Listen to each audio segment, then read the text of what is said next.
He could put Frederick on a set already, or even ace-king would have dominated Victor Random's hand, and Victor decides to call. I check. And a check in the dark from Procopio as we go to the turn. Turn is a 9, and now Ramden would need one of Procopio's jacks to make a straight. Procopio would need a queen or an 8 to make his straight. Call. Frederick bets 3,000. Procopio calls immediately. And now back to Victor Ramden. Well, Victor's still with the top pair and picking up a straight draw. I can't see him getting out of the hand now. Sir, but once again, Victor, he bet, not me. A little animosity building between these two. Ramden will stick with him. So Frederick's pocket aces trying to fend off a couple of straight draws. River card is an 8, and Procopio hits the straight on the river. 5,000. And time for him now to get active. 5,000. How much does Ramden like his kings now? Nope, he folds. Frederick now, who played the aces all the way to the river. Yeah, his head knows he's beat. His heart doesn't want to give it up. See, it's hard for Frederick to put Procopio on, for instance, hearts, because he wouldn't have been able to call the flop. And Frederick's having trouble figuring out how Procopio could hit a straight or even two pair. It's early. We saw Procopio's aces get busted. Now he busts Frederick's aces. I don't know what's going to be worse. Probably the call. Yeah, that's what I'm thinking probably too. Your catch-up was actually pretty bad. Can you lay this down, Norman? Sure. This is the first time in the hand that Procopio has let out. Got the best hand. You tell me you had the best hand pre-flop? That's a moot point. Frederick's got to stop thinking pre-flop, start thinking post-river right now. If you're thinking if I have two aces, I don't. Frederick knows he doesn't have two aces because Frederick has them. He makes the call. Straight. And Procopio shows him the winning straight. Frederick's aces are busted. I know you got it there. 8, queen. Come on, man. When I'm betting the whole time, you know I got you beat. You think your jacks are good? Come on, man. That's a disgrace. Frederick's not a happy camper. Man. What are you calling with I jack? just called the flop. You know you're beat. What are I you know I'm beat on the calling flop, with? but the turn's a great card for me. God, how bad can you play there, man? You know you're beat. You This know is you're one tough dominating. town when things don't go well. All right, well, while they try to cool down the players, we'll take a break and come back to Atlantic City in a moment. Welcome back to the 2006 United States Poker Championship, coming to you from the Trump Taj Mahal in Atlantic City, New Jersey. Lon McCarron along with Norman Chad as we get back to the feature table in the arena here at the Taj.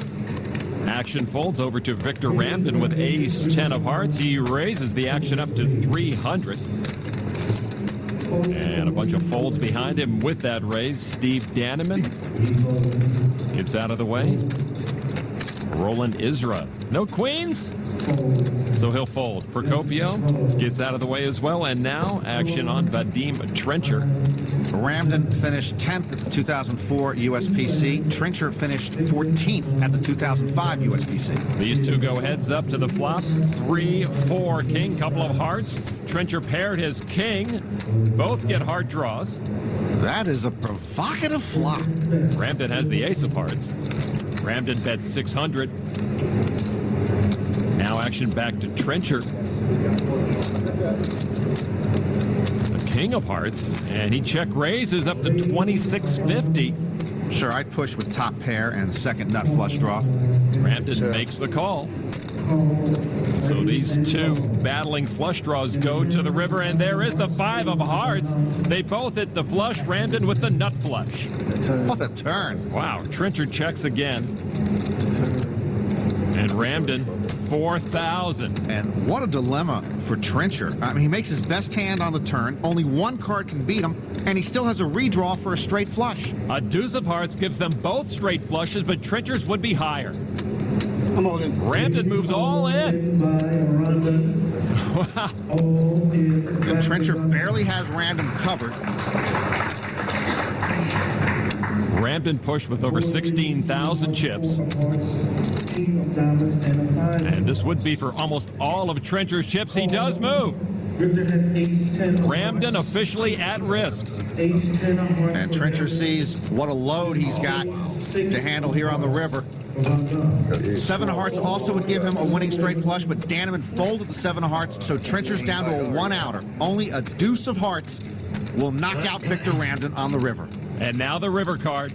It's a queen of clubs, and Ramden wins the battle of flushes and wins over 38,000 chips in that pot. And that leaves Trencher crippled here at the USPC. No matter how he played that hand, there's no way Trencher wasn't going to lose most of his chips. All right, let's go out to the poker room. You see Greg Raymer getting his glasses on, ready for battle. He is one of 4 players going to the flop.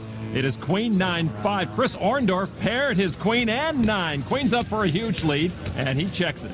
Actually, everybody checks it to the turn. A 5 there gives Raymer a lead with trip 5s. Mooney checked. Timon checked. Orndorff bet 100. Fossmo finally got a break. See, his soda is half full on this one, so he could raise. It got a little more expensive for Mooney, and he folds. Behind him is Timon. He gets out of the way. 300 more for Orndorff to call. He says, yeah, I'll go heads up with you, world champ, to the river. River is a 7 of hearts. No help to Orndorff. Raymer gets the check mark with his trips, but Orndorff will bet 300 with queens up. Orndorff's not going to like what's going to transpire now. Now Raymer's going to push up to 1,200 now.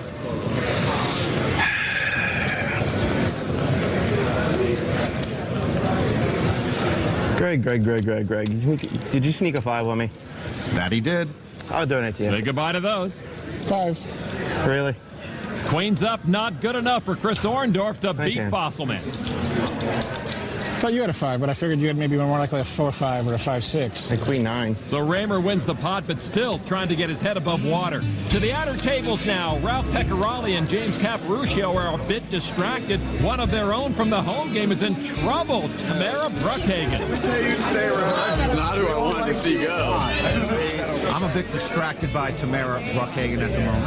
Well, she moved all in after flopping a set of queens, was in good shape against a set of jacks until the river brought a forced jack to Brad Lipson. The girl played it hand perfectly and just got, I see it happens to everybody. It's a shame.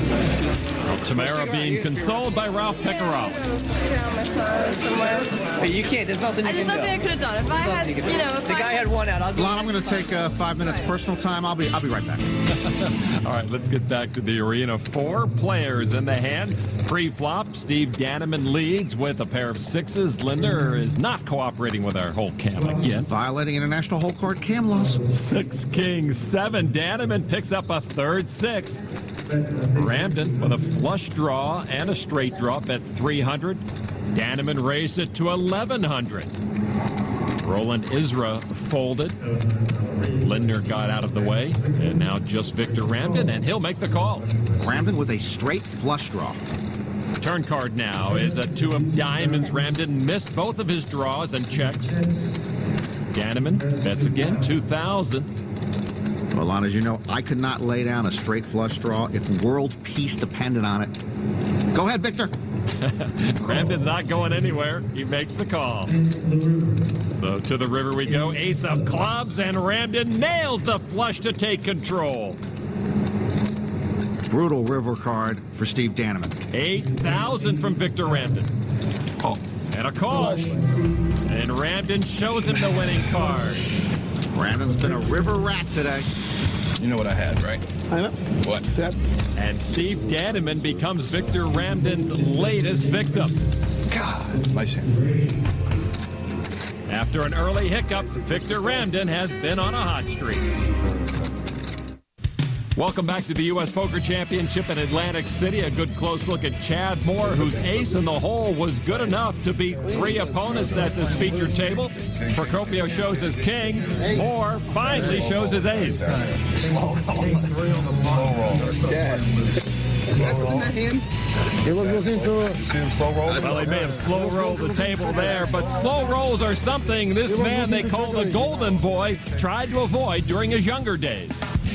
Chad Moore is a solid pro who's usually very quiet at the table, but that's a far cry from his other passion, demolition derbies. Back home in Frankfort, Indiana, Chad mixes it up regularly at the track his family owns. You see him here on the night he would survive long enough to secure second place. The golden boy of poker crashing through the field to earn some hardware and a little extra cash. You know, I live in L.A. That didn't look any worse than the 405 freeway. Steve Daneman's going to play this hand blind, just like a lot of the demolition derby drivers. Makes the call.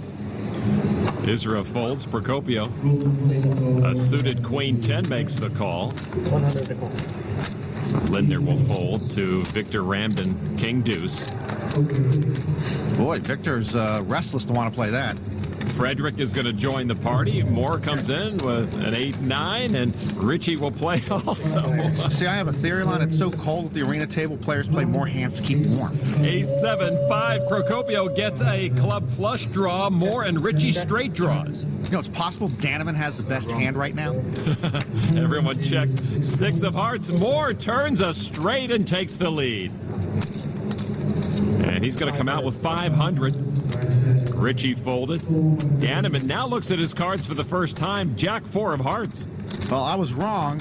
Steve Daneman didn't have the best hand, but he's picked up a straight draw. It's a straight he does not want to hit because it would not be Chad Moore's straight. He's going to make the call, though. Now Procopio's going to join in.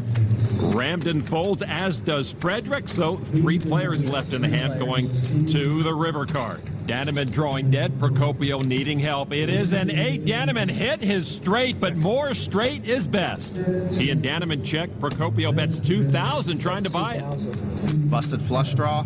It's the only way he can win the pot. Moore is going to call him.